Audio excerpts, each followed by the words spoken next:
It started with a photograph. My friend Sarah texted me one evening, asking if I had a twin. I laughed it off, knowing I was an only child. Then she sent me a picture she'd taken at a local coffee shop. My smile faded. The man in the photo looked exactly like me. Same haircut, same build, even the same taste in clothes. He was sitting at a table, reading a book, completely unaware that his picture was being taken. I felt a chill run down my spine. Doppelgangers are supposed to be a myth, right? A creepy coincidence? I told Sarah it was just a look-alike, but I couldn't shake the unease. A few days later, my girlfriend Lily mentioned seeing me at a bar downtown. I hadn't been to that bar in months. She insisted it was me, though, even describing the jacket I had worn to work that day. The jacket that was currently hanging in my closet. I laughed it off, but now I was starting to feel paranoid. Things got worse. I started receiving texts from friends and colleagues, all saying they'd seen me in places I hadn't been. Shopping malls, parks, even at work functions that I hadn't attended. Each time, the stories were the same. I was friendly, chatty, and completely myself. Except it wasn't me. One evening, I decided to find him, my double. I started frequenting the places where he'd been spotted, hoping to catch a glimpse. Days turned into weeks with no luck. I began to question my sanity. Maybe it was just a series of strange coincidences. Maybe I was overreacting. Then, one night, I came home to find the lights on. I distinctly remembered turning them off before leaving. My heart pounded as I crept inside, fearing an intruder. But the apartment was empty. Nothing out of place, except for one thing.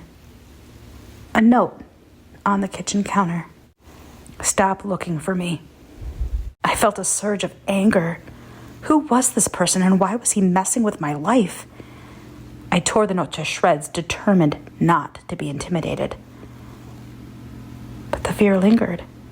Someone who looked exactly like me had been in my home. Someone who knew I was looking for him. The next day at work, my boss called me into her office. She looked concerned, asking if everything was okay. Apparently, I'd missed an important meeting the previous day. I hadn't. I was there, taking notes, participating. I even remembered the discussions we had. But she insisted I wasn't. That night, I set up a camera in my living room, hoping to catch my doppelganger in the act.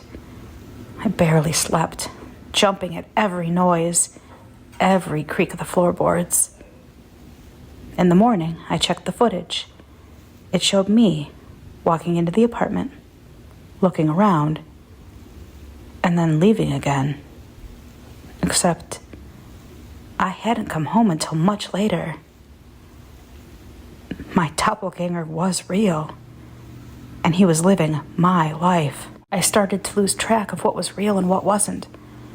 Friends would ask about conversations I didn't remember having, places I didn't remember going.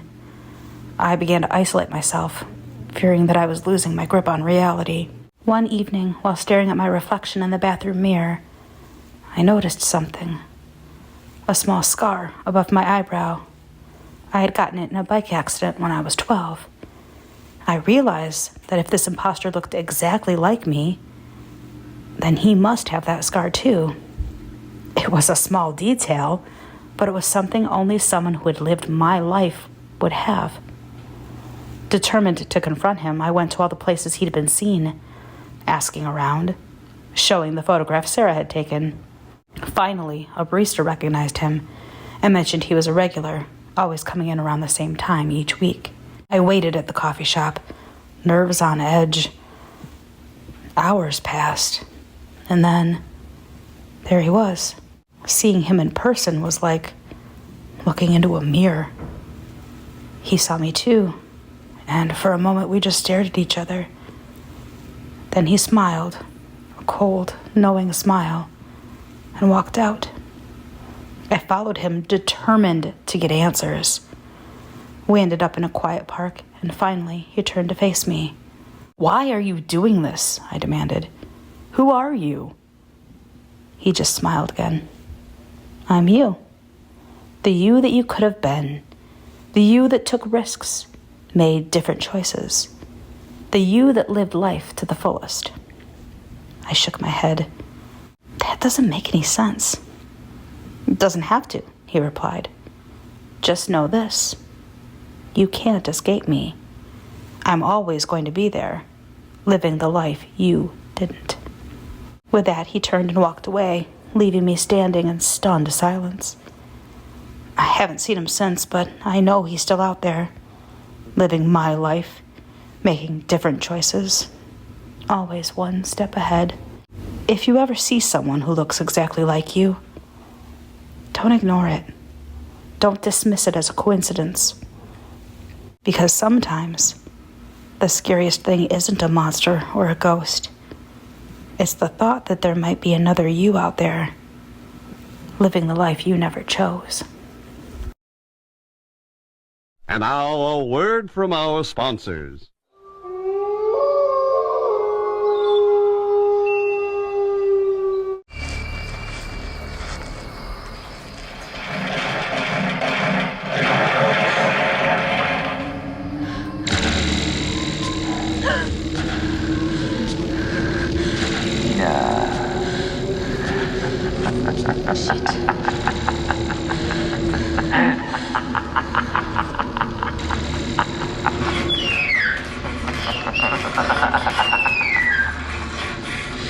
VENATOS. This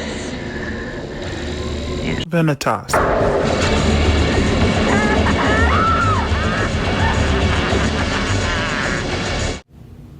It's that time of year again, where the darkness feels that much darker, and every creak and groan of your house feels that slight bit more unsettling. It's that time of year where your sense of fear and dread creeps more deeply upon you, and your fears are suddenly heightened. But there's no need to fear. We have the perfect solution for you. Spooktober 2024 is once again sponsored by VENATOS. As you all know by now, VENATOS offers the topmost quality in gaming equipment. And with their top-rated customer service, you won't have any buyer's remorse nightmares, even if you live on Elm Street. You can avoid the terror of added fees because VENATOS ships free to the United States, Canada, and hell. Well, Hell, Michigan, that is. What are you waiting for? Go to VENATOS.com today. Still scared? How about you use code PressStartMom at checkout and save an additional 10% off your order? That should keep the monsters at bay. For now.